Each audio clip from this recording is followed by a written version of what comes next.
What is going on, guys, gals, aliens, and degen freaks? Welcome to Dano Crypto. On this channel, we show you guys how to make simple, effective, and easy moves in the cryptocurrency ecosystems, and we try and bring you the most current news that is breaking. So if you saw the title, the Telegram CEO, Pavlov, was released from jail but was transferred directly to court. So it's not like he's directly released, but I think we're just seeing a pattern here. We're seeing a massive manipulation pattern of it's similar of what happened with Andrew Tate, similar thing that happened with CZ, and all of the people that are basically gaining too much influence and power and have a lot of money that the institutions know that they are going to be able to siphon, especially if they're working on any type of decentralized platform or anything that has to do with them talking about free speech or involved with free speech. And so I think this is a direct attack on this idea. So it's sometimes the systems like the systems and the powers that be like to send a message, but they send a message through people, and they send a message obviously through their actions. And a lot of the times it is a hint of where we are headed. But how do you combat that? Because we could talk about all the different negative things and this and that, but we don't want to discourage you. We want to make you feel empowered. We want to make you feel like you can triumph in these times. So how do you do it? Well, you start to think about your money differently. You start to think about the things that you own differently. You start to think about how you acquire debt differently. You start to think about who you are going to trust and how you are going to invest going into the next couple of years, going into what is going to be the biggest catalyst, I think, for this market is this United States presidential election. And we are going to get into all of this. We're going to get into the charts. We're going to get into all of these catalyst bullish narratives that even though we have price dips in the market, we know where the price of Bitcoin is eventually going to go. And that is at least to $100,000 or $150,000 before the end of the year, because of the halving cycles, the supply crunch that is going to happen. We're only 4 or 5 months halfway through what is to be the biggest moves for a Bitcoin halving cycle. We're going to show you those charts. If you haven't seen them, if you haven't been watching these live streams and you're just tuning in new, then you will get this data. I want you to take these charts. I want you to research them, do your own research, and start to think about where you're going to keep accumulating your coins and then stop, and then basically just wait. Just wait, because then we're going to hit a point in the market where it can get real frothy, and you'll see a time where it feels where it's going to seem crazy to take profits because the market is just going insane. But that is the exact time when you're going to want to take profits. So we're going to get into that. Welcome to the show. Thank you guys so much for tuning in. Make sure you guys are in the Discord. Use the links in the description. We have a grassroots, real small community that we're building right here, right now, live in front of your eyes. It's the Dano Dojo crew, the Dano Dojo community. We have done one successful meetup where we had some of the OG people that have been watching the channel come up. We had the Kendu Inu Chads even show up themselves. And we also had Division J15, the man, the myth, the legend, come and support the meetup as well. So it was honestly unreal, guys. It was kind of like trying to pinch myself to see if this was actually happening, because if I would have told myself 2-3 years ago that I would have all of these people show up at a crypto meetup, and one of them being Da Vinci and Mr. M himself, I would just be like, you're freaking crazy. I'd be like, you are insane, absolutely insane. All right, so shout out to On The Go Crypto. Guys, go check out his channel and subscribe to his channel. He's got great content. And what's going on? He's been watching my channel like when I had like 300 subscribers, I think. So this guy has been around for the long haul. So shout out to On The Go Crypto. All right, so let's go and make sure you guys are also going to danielcurtishughes.com and joining the mailing list. And you'll see that once you join the mailing list, then you can take this really fun Bitcoin trivia machine game, and it's just a fun little game that if someone's never been to my website before, they can do this little game, and it's fun. You get a little reward at the end, and I could imagine what you would get at the end of the game. But here you can see on the tickers here, we got Bitcoin. If we just refresh this, let me see if we get a refresh ticker on this section here. Okay, so Bitcoin's actually sitting at under $59,000 right now, currently at 58,670. We have Dogecoin sitting at 9 cents, just right under 10 cents. Tether at $1, thank God. Ethereum under 2,500. We got Ethereum's at $2,491. Chainlink at $11.30. XYO at 0.004. Just cheap, just insanely cheap, guys. Polygon, super cheap at 43 cents. Nakamoto Games at 92 cents. Medieval Empires at 0.006. That's just extremely cheap. Because you gotta remember, Medieval Empires, we were just playing and testing out the game last night, and that's probably like the 10th time I guess we've like tested out that game live on stream. We've made some content on it before, and they've just been making massive updates. But when this token was hitting its all-time highs and breaking out of a few bull flag wedges, went all the way to 3 cents. So I mean, this is like just insanely cheap right now. And then Pepe sit at 0.000508, and Brett sitting at under 9 cents, which at Brett all-time highs was 20 cents not too long ago, guys. So right now the altcoins, besides this dogs token, which I believe, if I'm correct, is a Tron. No, it's not Tron, a Ton meme coin in the Ton ecosystem. So this makes sense. It's kind of timed perfectly with what is happening with the breaking news. And if you guys are following me on X, this is where you can get, if I'm reposting this stuff. I should have reposted this, but I was too busy actually making content when I was getting these notifications actually live that the Telegram founder and CEO, Pavel Durov, has been released from police custody, but is being transferred to court to probably immediately pay billions of dollars. You got to remember, CZ was giving us a hint. He kept saying 4, and I wonder what he was saying. He was like, look, I'm either going to get 4 years or 4 months or $4 billion. Well, he got 4 months and $4 billion. And that was the classic 4. That was the run-through in the market, and I wasn't understanding. I was like, what does he mean by the 4? And now it all comes full circle that basically, if you think about it, you got all of these key people that the system is trying to go after. They're going after Elon Musk. They're going after Trump. They're going after, they went after Pavel. They went after Andrew Tate.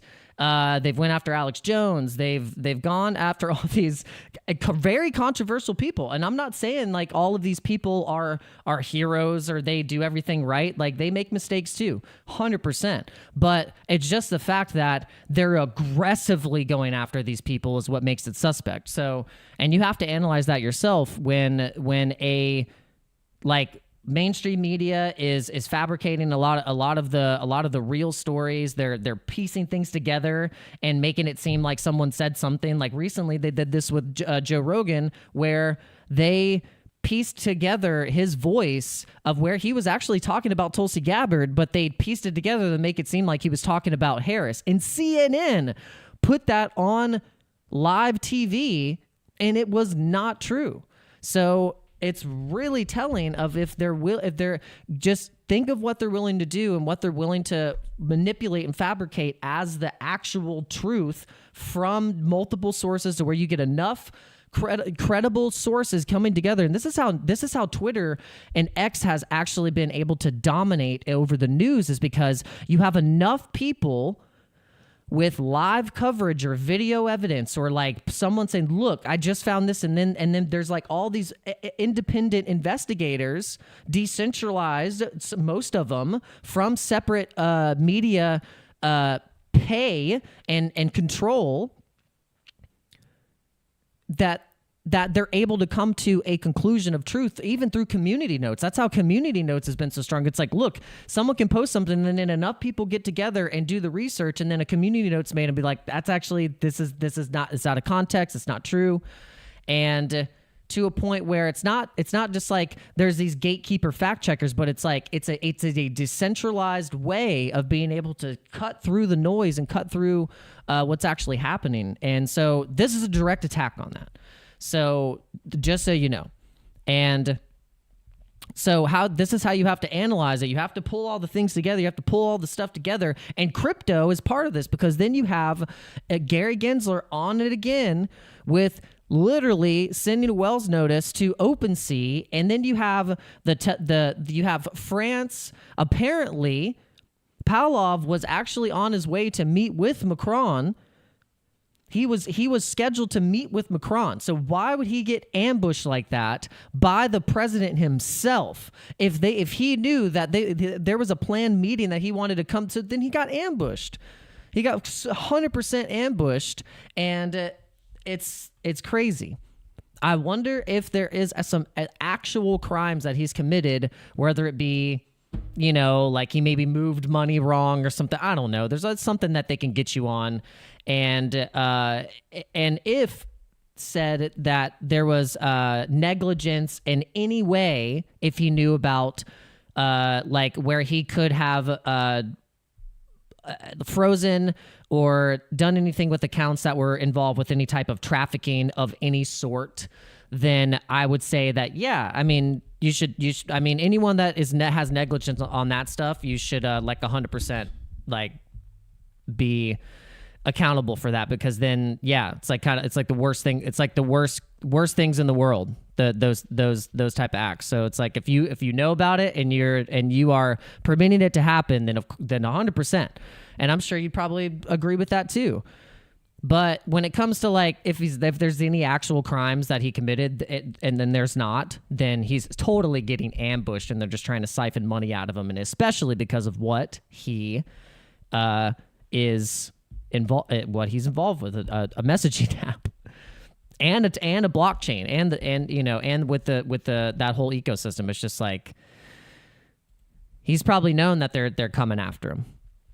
And so then you have this, which is really interesting with Gary. And then you got Crypto T saying, when you sell art and get a letter from the SEC. So the OpenSea gets Wells notice from SEC calling NFTs sold on platform securities. We're shocked that SEC would make such a sweeping move against creators and artists, says the CEO of OpenSea. Now, this is like happening right now. So non-fungible tokens marketplace OpenSea received a notice from the U.S. Securities and Exchange Commission. And this is what's crazy, guys. You got to understand that, like, you don't understand how many NFT platforms are out there. I mean, there's some that you don't even know the names of. I mean, there's like hundreds. And a lot of them are their own custom marketplaces that are built into the ecosystem of these like crypto gaming platforms. Like I just was checking out one that I saw and found on Morales Money. It's called like Matrix Fire, and it's a first-person shooter, and they have their own marketplace of NFTs where you can purchase NFTs with Polygon. And it's like, so you're saying like you're going to go after this mega platform that's basically operating inside the crypto gaming platform, but also just selling artists' creations and all that stuff, and they just want to get a piece of it. It's just another way of them cash grabbing with the legal system and using the court systems to exhaust these companies. And it's another way of proving that Operation Choke Point is still hanging on. And these are by the threads of the SEC overstepping again.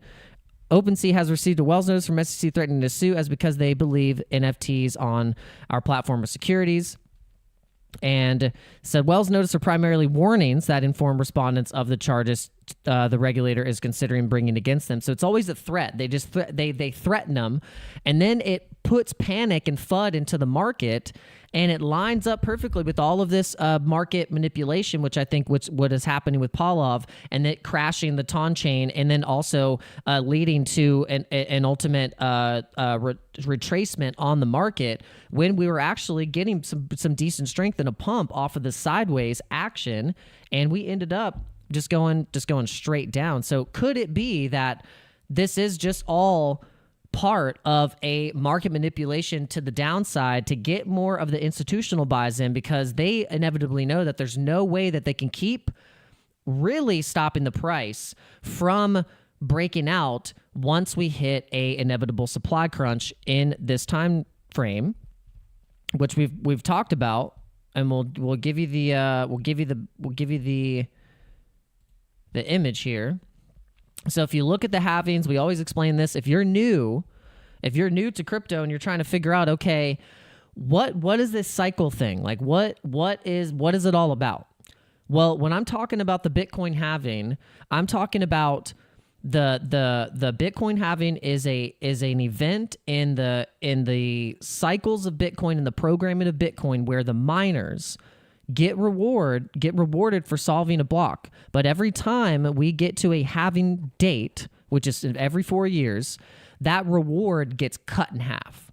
So right now I can't remember off the top of my head how much the reward is right now. I think it's like 1.3 Bitcoin or something, or it might be 3. I don't know. I can't remember exactly, but we could look it up. If you just look up the Bitcoin halving, it goes into that nice explanation. If you go to like Bitcoin like hash or something, but what that does is that brings more demand, and what it does is it keeps the supply. The supply never changes. The supply is always 21 million, but there's also been lost Bitcoin. There's Bitcoin that is sitting in Satoshi's wallet. It's the biggest wallet, and as long as that wallet doesn't ever move any Bitcoin, then it's like the ultimate treasure pot that is securing the network against all of the money in the world. And so that's basically what Bitcoin is that it is a programmed store of value ledger, peer-to-peer blockchain, where the network is secured by a hash rate of miners that every 4 years the supply, every 4 years the rewards are cut in half, which makes the supply scarce and which brings demand. And this is why every time we have a halving, you get a bull market. And so, but it takes a year after that halving for you to see the bull market in full effect. And we've seen it here at the first halving. We've seen it here at the second halving. We've seen it here at the third. And now we're going to see a rhyming pattern in this market. And we're only 4 or 5 months after the halving. And people are trying to convince you that it's over and the bull market's over and that this is it. That was it. And you cannot listen to those people. I'm sorry. I'm here to tell you that you can't listen to those people, and you have to just look at the data.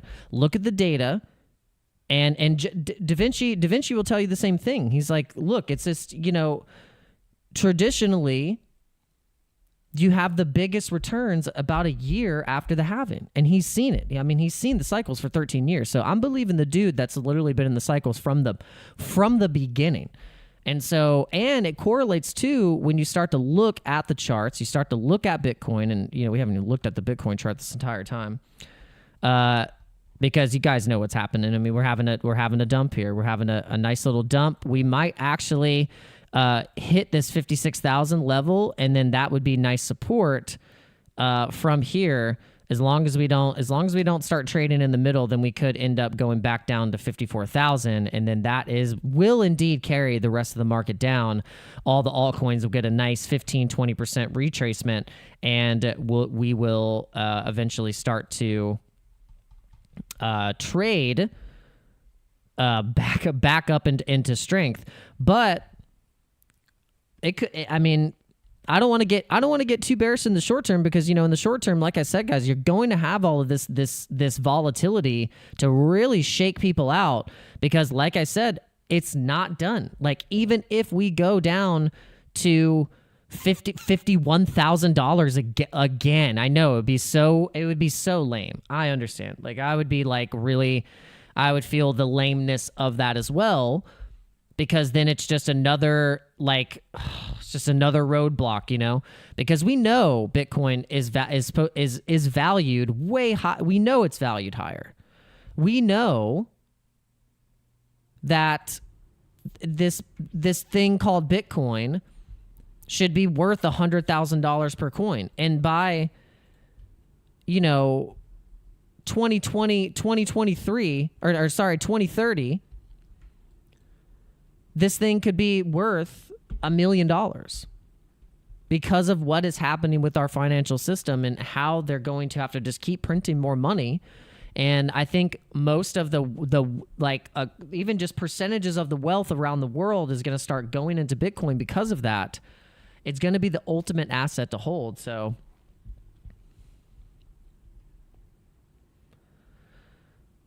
Crypto Fart says, in my opinion, we won't be going anywhere near the top until Wall Street allows it. I hope I'm wrong. Nagu said, good to see you're live. Yes, I'm always going to be live. Always, even when I'm feeling these feelings and I'm feeling like frustrated, like I want to go live and tell you guys, because I'm sure you're feeling the same thing. And I want to be a voice of encouragement to say, hey, don't get shaken out, because we're kind of like the small fries compared to this institutional money that they have the ability to leverage and collateralize on their debt that they pay like almost 0% interest on. This is what's moving the market right now, guys. And you have to kind of come to terms with that. And until you become a whale yourself and you have those whale problems, but this is what we're doing. We are becoming whales ourselves by knowing that this market is not going to shake you out. You will be able to, as long as you just DCA and know that there is a time to take profits. And we've shown you in the Litecoin chart. We've shown you in the Litecoin chart that Litecoin does this every time a Litecoin halving comes around. You have this massive pump. You got altcoin season in December 2017, bull market, and then you have a bull market here in 2021 right here, May, and then November, extended double top on Bitcoin, bear market, and look. This hasn't happened yet. So we're still early. We're still massively early. It's literally the same pattern. And you could get, even with Litecoin, that's what's so funny about all these new tokens coming out. Everyone's risking their money on these new tokens, and you could just buy Litecoin and guarantee that in the bull market, when we start to really fly to all-time highs, that you could get a 5x. Basically even at best case scenario too. That's worst case scenario. That's actually a conservative case scenario. But if you want to get to actually like true bull market froth, where the cream is literally just going over it's just going everywhere. It's 720,000, 800,000. Or sorry, 800%. 800% return. Ridiculous. And so you could think that, okay, maybe I should start scooping some of that cream. I don't know why I'm using cream as an analogy. I need to stop. But it's maybe because I've drank two creamy lattes. Cheers, guys. But this range right here, Crypto Fardo says, my other hope is that NVIDIA sends the market this eve and BTC follows. Well, what's interesting is that you have to correlate that NVIDIA is what supplies the GPUs for most of the Bitcoin mining facilities and a lot of the AI operations that are building these massive AI farms, these towers and these big plants. Dell is actually in this as well. Remember Dell? You probably had a Dell computer. So they're actually helping Elon right now build their computer towers, their computer racks that are in these massive facilities that are basically powering their AI facilities and their AI training for what is to inevitably just power their whole all of their companies, their infrastructure, the Grok database, just Twitter, X, all this stuff. And so that's why NVIDIA is doing so well, and they will continue to do well. And maybe even going into companies like AMD would be smart as well, because NVIDIA, there's going to have to be, a back end option. AMD is still in the cards powerful GPUs. So you could think of thinking about, instead of NVIDIA, you know, you think, oh, okay, what about AMD? Because no one's talking about AMD. But yeah, guys, like you got to remember that in January, February, and March 2025 is when you want to start thinking about taking profits. So, and if you watch the video that I released earlier this morning, we talked about ORCcoin and Waffles coin as your two best meme coins in terms of market cap, like really low market cap, that it could go, even if it goes to $100 million market cap. I mean, that is like a really substantial gains and in the short term here. But I believe both of these coins can actually surpass $100 million market cap, and they can even get to as close to $500 million market cap, which would be putting these tokens into the range of getting, you know, almost 1,000%, you know, move to the upside. And so this will also be subject to when we have an Ethereum breakout, because I think because Ethereum, regardless if you are a Ethereum death maxi, where you're watching videos like this, and then you have Swan Bitcoin saying that, you know, Ethereum, it like has this mission that it wants to flip Bitcoin. It gives this whole narrative and paints this whole narrative that people that use Ethereum or like that invest in Ethereum want it to flip Bitcoin, and that's like not the case. Ethereum is a completely different emerging technology with smart contracts, and Bitcoin is Bitcoin.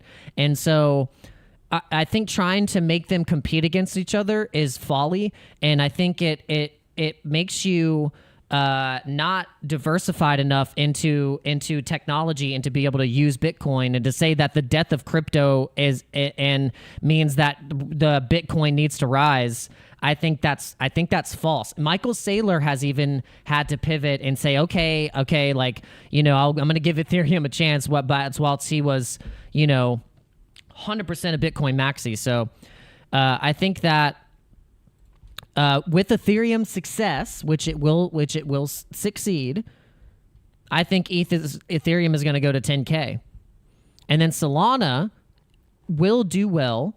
Solana is going to be valued at pretty much, I think, worst case scenario would be at the price that BNB is right now at $532. But best case scenario is that Solana goes to $1,000. And then when that happens, then tokens like Waffles and ORCcoin will do really well.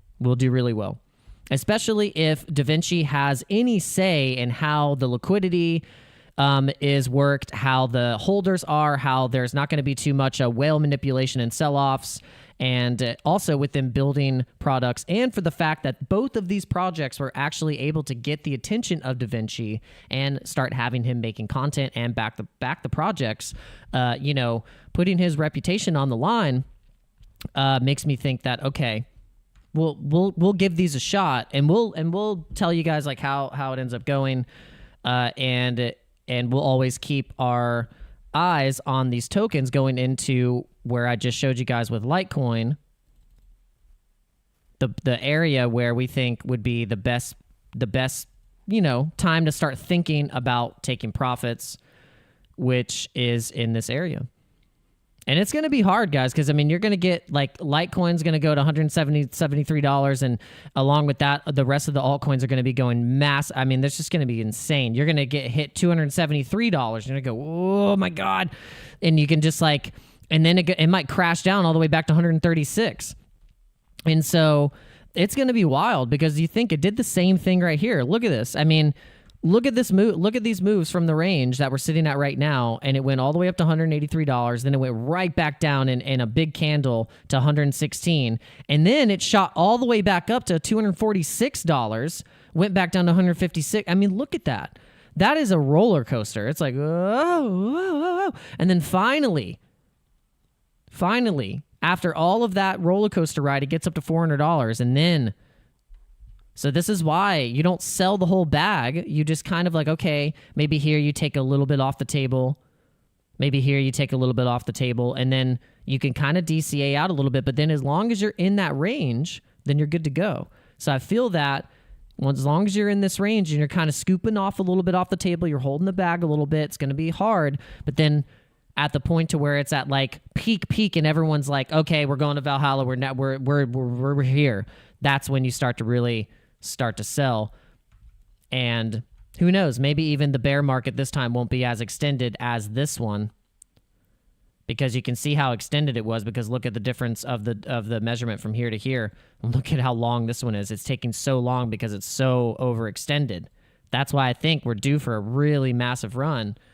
And it's going to take the election coming into play, all those catalysts. We have rate cuts by the Federal Reserve coming in September 17th, or mid-September. So there are a lot of catalysts that are coming into play. And with the Federal Reserve having to print more money, we have a lot of push and pull between a lot of different factors, but a lot of it being monetary policy is a big focus, I think, and it needs to be a big focus going into this election. And so Bitcoin is obviously a topic. Crypto legislation is a topic. We have to see what happens. But I think we're going to pump into this market, into this election. We might see a big retracement off of this pump and the supply squeeze that's coming up really soon. We got 2 months up into this election, September, October, right in the beginning of November. And it's going to be wild because we're already going to have those rate cuts, and then we have to see. But how low is the market going to go up until then? And are we going to get a Max Payne shakeout still to test your nerve and test your will to be able to stay for what is the max gains, which is like in 6-7 months. And I know it's hard in crypto. You're like, 6-7 months feels like 2 years. It feels like 5 years in crypto because of how things move. So that's why it ends up becoming a battle with yourself. It's not the market's fault.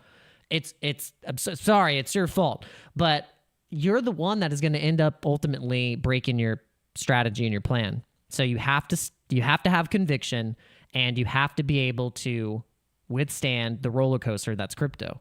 But hopefully you guys will be watching this live stream, and I will hold your hand. I'll even hold your hand as our hands are going up, as we're going down the roller coaster, and we will scream together. All right, guys. With that being said, I'll see you later. I got to get going. Have some stuff I have to do today. I'm actually, truth be told, picked up, because I do AV. I'm a musician, but I also do audio visual technician stuff. That's why I like doing these live streams. I get to, mess around with my techie stuff and do camera things. And, so I'm picking up some side work to get some more money in the market, get a little bit more cash flow coming in. And it's always good to kind of jump into the work, if you actually enjoy doing it. So yeah, that's what I'm going to go do. And then we will be back, though, later today, streaming at 8 o'clock, 8 p.m. Eastern Standard Time. And hopefully we'll get maybe some new developments in the market, new developments in the news, and see where the price will go. But yes, guys, thank you so much. I really do appreciate it for coming in. Shout out to Sen. We got Jason Crypto. We got Jason Beast. Go subscribe to Jason Crypto's channel. Get his numbers up. And make sure you're supporting other content creators. We got Aussie Crypto. We got Lemon. We got Lemon. We got Crypto Fart. I always love that. Yoga with the Omis. We got Nagu. We have Andrew P. on the Go Crypto. Thank you guys for coming in to the live stream today. Really do appreciate it. Make sure you guys are going in and using all the links in the description if you've not tested out all these platforms that I have been testing out, which I have been enjoying. And thank you guys very much. See you later. Peace. Peace.